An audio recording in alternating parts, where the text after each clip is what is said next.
wabarakatuh. Halo teman-teman, selamat datang di channel kita di Cerita Uang karena uang punya sejuta cerita.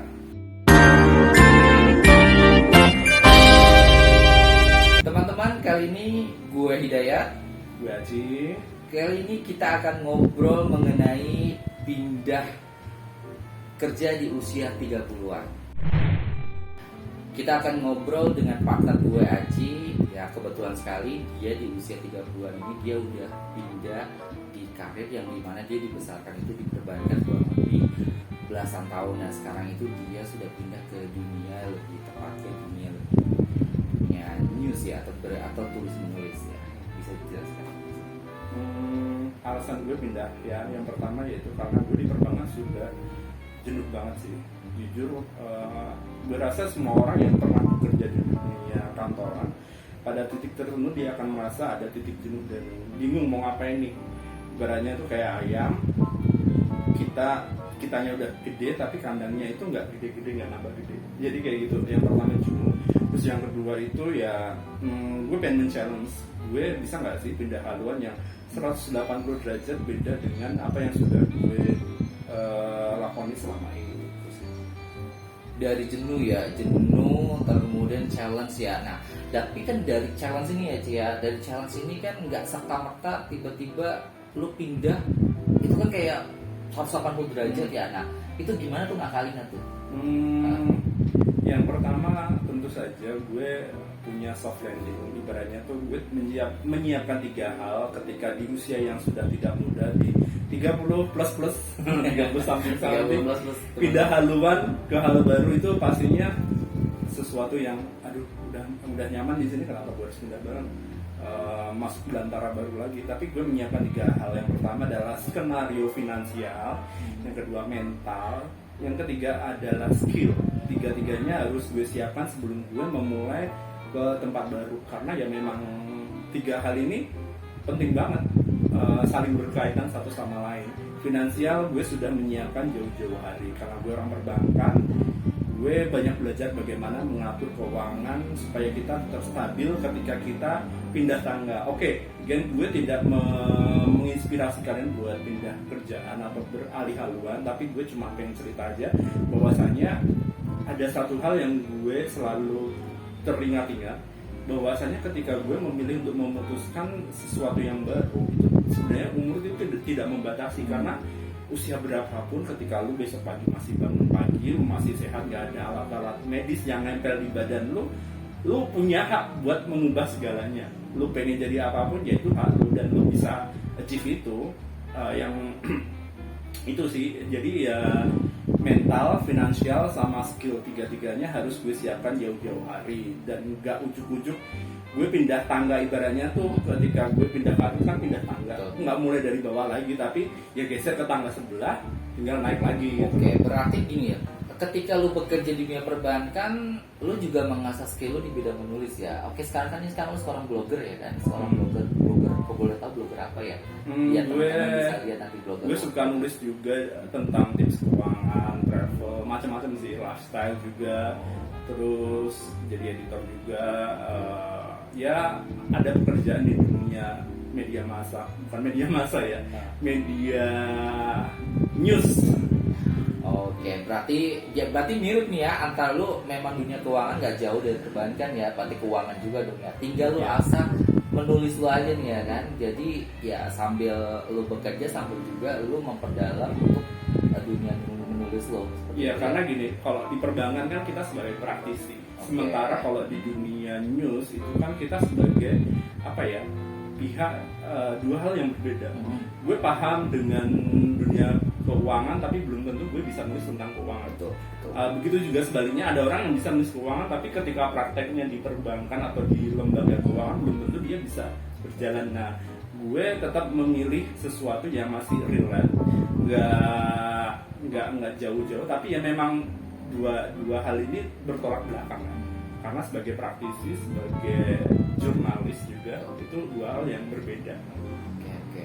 Berarti ya buat teman-teman juga, misalkan teman-teman pingin ya seperti kayak Aci ya tadi kan dia bilang dia dunia perbankan kemudian dia sambil menggeluti dunia menulis. Bisa juga teman-teman misalkan bekerja nih sebagai seorang akuntan kemudian kalian suka memasak ya kan misalkan ya atau melukis, nah itu dalamin aja jadi sambil menyelam jangan kolot sambil menyelam dua pulau terlampaui ya kan, maksudnya seperti itu ya kan maksudnya sih ya. Oke.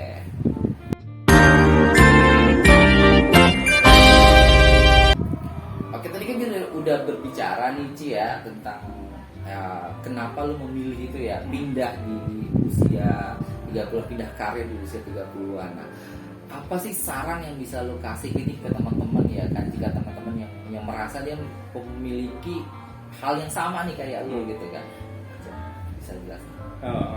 Ada 3 poin yang kalian harus garis bawahi ketika kalian memutuskan buat pindah ke sesuatu yang baru. Yang pertama adalah mental, kedua adalah skenario finansial, yang ketiga adalah skill. Tiga-tiganya nggak boleh ditinggalin karena itu soft landing kita buat nyebrang ke tempat baru. Artinya ketika lu pindah haluan ya tiga-tiganya harus punya gitu, nggak ujuk-ujuk oke, gue bosen kerjaan kantoran, udah gue di sana aja terus besok terus gue dapat penghasilan dari mana, mau ngapain. Itu sangat tidak disarankan. Disarankan ya teman-teman, jadi kita harus punya planning nih ya, goalsnya ya. Ketika resign tuh ya lu pasti harus ada goals setahun lah, minimal setahun lah mau ngapain ya kan, harus ada setahun tuh. Oke. Teman-teman, ini ada suara. Iya nih, nggak apa-apa ya. Itu saran gue 3 poin tadi ya, mental, skenario finansial, sama skill. Harus diasah tiga-tiganya dan disiapkan semuanya.